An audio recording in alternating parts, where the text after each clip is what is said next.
When it comes to Slavic myth and folklore, one of the gods that I get requested to cover quite often, and one that piqued my interest after seeing the work of Neil Gaiman, is Chernobog, the god of darkness and evil.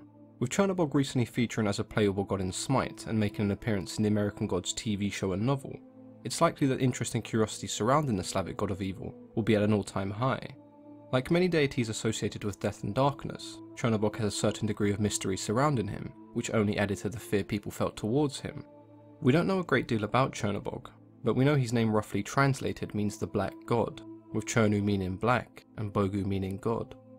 Although the belief of Chernobog may have been held in several countries, including Russia, Poland and the Czech Republic, the only historical sources we have access to happen to be Christian, and we know how Christianity would often demonize the belief of any other god or pantheon, so it becomes fairly difficult for us to gauge how Chernobog would have actually been seen by the ancient Slavic people. There are some sources that claim the name Chernobog only began to appear within the 12th century, and mostly amongst the Western Slavic tribes, which has led to some speculation that Chernobog may not have been an ancient deity at all, and the role he played in Slavic mythology was most likely quite small. Many of his mentions in these sources refer to him merely as the counterpart to Belobog, the white god, but how much of the white and black good and evil symbolism was used by the Slavic people is uncertain, as we know it to be quite a Christian concept. So now that we've got some of the context, and I guess what you can call facts out of the way, we can discuss the stories and myths that were told about Chernobog in the years that followed. Chernobog was seen by many as the Lord of Evil. Wherever he went, calamity and disaster would follow, famine, disease, blight and murder. Wherever he turned, bad luck and misfortune accompanied him. It's very possible that the worship of Chernobog was out of fear, families sacrificing cattle and giving everything they possessed to the god in order to appease him and save them from his cruelness and wrath. Chernobog paints this image of a god who thrives on pain and suffering and almost takes pride in bringing death. For anyone who has seen or read American Gods, this is something that you'll be quite familiar with, as here he describes death as an art form, boasting to have killed over 10,000 people and washing his hammer in the blood of those he's slain. Now there are some variations of Chernobog where he was not seen as inherently evil, and as we've noticed with some mythologies and most religions, there is this tendency to fear and almost demonize any deity that has some kind of association with death or the underworld.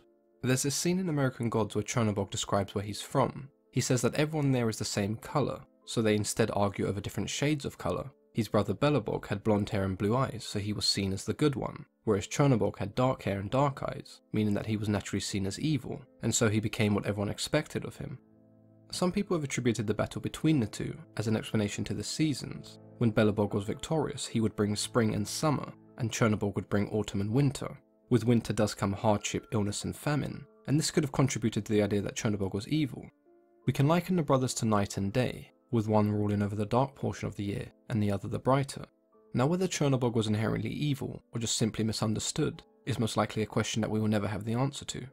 Now for those of you wondering about Chernobog's physical appearance, there are quite a few we can explore. We can imagine that because of Christian influences he was most likely painted as a demonic figure, and if we take a look at Disney's Kingdom Hearts game where he appears as a boss you can fight, he does possess many attributes and aspects we would expect from a demonic figure, having horns, razor-sharp teeth, bat-like wings, and yellow or orange eyes, and of course with him being the god of darkness, he almost resembles a shadow. This is the same depiction we see in the TV show Once Upon a Time, where he terrorizes the town of Storybrooke. If we take the approach that Chernobog was in fact not evil, then there's a good chance he may have appeared as a regular Slavic man, perhaps with some darker features than normal, but these features would never really have stood out unless you compared them to his counterpart. I do find Chernobog to be quite an interesting figure, mostly because everything we know about him is fairly uncertain, so it's open to your own interpretation. Some may choose to see him as this great demonic creature that plagued the Slavic people, and others may see him as an evil god who serves as a counterpart to the good god. There are many sources that do point to the fact that Chernobog may have never even existed amongst the Slavic people, and if he did, he was a very minor deity. My interpretation of Chernobog is that if he did in fact exist, he would not have been inherently evil. Throughout Slavic mythology the notion of good and bad is not very apparent, and it's only when Slavic myth became influenced by Christianity that light and dark symbolism began to appear. If you do have any ideas and thoughts on Chernobog that you'd like to share, then let me know in the comments below.